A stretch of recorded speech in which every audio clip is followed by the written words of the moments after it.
Le rugby à 7 sera aux Jeux Olympiques de Rio au mois d'août, une échéance qui a dynamisé la pratique chez les universitaires. Ces championnats sont souvent des pépinières pour les clubs, mais aussi pour les équipes de France, et notamment chez les filles où le niveau progresse en flèche.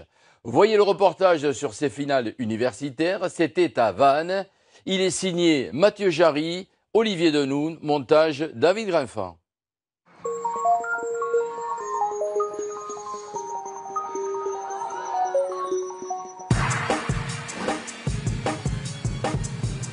Plus de 100 matchs sur 2 jours, quelques 400 joueurs et joueuses de toute la France, 30 universités représentées, le SG Sevens est de retour à Vannes pour la 2e année consécutive.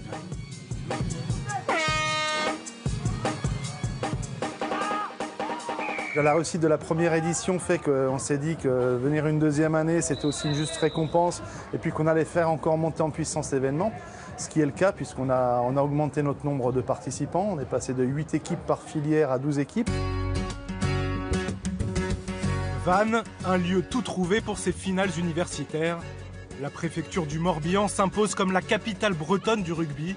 Son club, le RCV, vient d'accéder à la Pro D2. Dans son antre de la Rabine, il recevra bientôt les Agen, Béziers et autres Perpignan.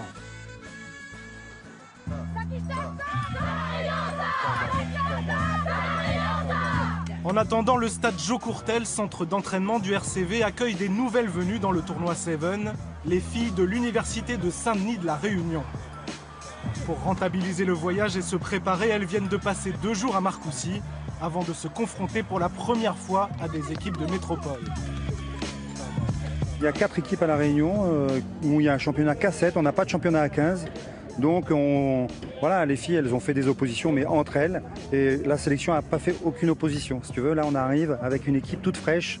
Et le premier match contre Limoges, c'est le premier match en opposition avec une réelle équipe. Tout est dans la tête. Là, si vous avez la race, ça va passer. Mais il faut avoir la race. Vraiment la race. Pendant 2 ans, les garçons ont représenté Lille. Mais cette année, les coachs ont jugé les filles plus à niveau. Pour leur entrée en lice, les Réunionnaises s'imposent d'ailleurs facilement contre l'université de Limoges. Là, on gagne, je sais plus trop, là. Mais on a marqué au moins 4 essais à 1. Donc, contente, vraiment contente, fière de nous. C'est surtout nous rassurer de se dire quel niveau on a et est-ce qu'on a le niveau pour être en métropole ou pas.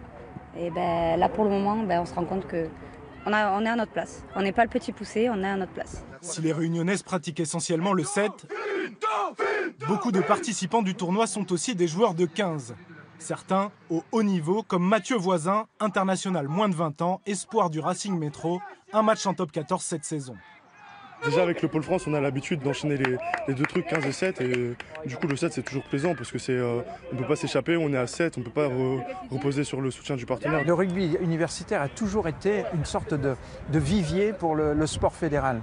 On a eu des grandes équipes de France de rugby à 15 universitaires qui se sont transformées par le passage des Fabien Pelouse et des grands joueurs qui sont allés ensuite dans le grand 15. On a aujourd'hui pour le 7 à peu près la même tendance.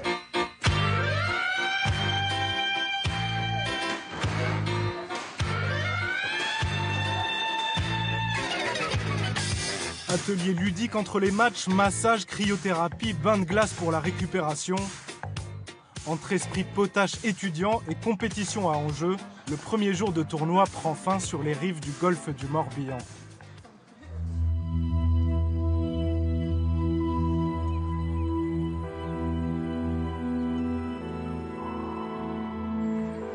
Le lendemain, à l'issue des phases de groupe, les Réunionnaises se sont qualifiées pour les quarts. Mais elles sont dominées par les Toulousaines de l'université Paul Sabatier. Dépitées, elles se consoleront un peu plus tard en décrochant une belle 3e place face à Clermont. Oui, on est vraiment contente, on est fiers de nous, même si on perd en demi-finale. Beaucoup de personnes ne croyaient pas en nous, justement, et là on est en demi-finale, quoi. Donc on n'a rien à... Ouais, la Réunion, ouais. C'est-à-dire, qu'est-ce qu'on on est des filles, on vient de commencer le rugby à 7, on ne sait pas jouer technique, etc. Mais nous, on est là pour leur prouver le contraire. 3e place sur 12, médaille de bronze. Pour leur première participation au tournoi, les filles de Saint-Denis de la Réunion montrent qu'elles ont toute leur place au niveau national. D'autant qu'elle s'incline en demi face aux championnes de France 2016. Dans son équipe, l'université Paul Sabatier en violet compte des joueuses de Blagnac-Saint-Orens et du Stade Toulousain, 2 clubs demi-finalistes du top 8 de rugby à 15. En finale, les Toulousaines surclassent l'université de Bordeaux et succèdent à Bobigny au palmarès. On est tous de la même ville, on ne joue pas dans les mêmes catégories d'âge, ni les mêmes clubs, ni même les catégories de championnat. Et au final, on arrive à avoir une équipe qui va en finale. C'est énorme, moi c'est ma dernière année universitaire et ça apporte tellement de choses. Franchement, c'est juste magique. Année olympique pour le 7 oblige, ambiance brésilienne pour les finales.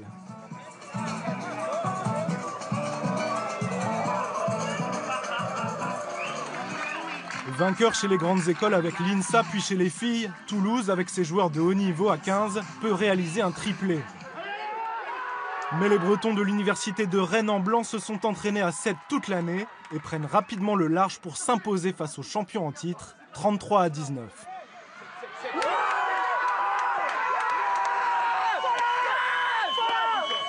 Ça représente beaucoup de choses pour nous parce qu'on a travaillé longtemps là-dessus et je pense qu'on l'a mérité parce qu'on allait se la chercher et je pense qu'on attendait ça avec impatience et on adore le 7 et du coup on s'est dit c'était maintenant, aujourd'hui qu'il fallait la gagner.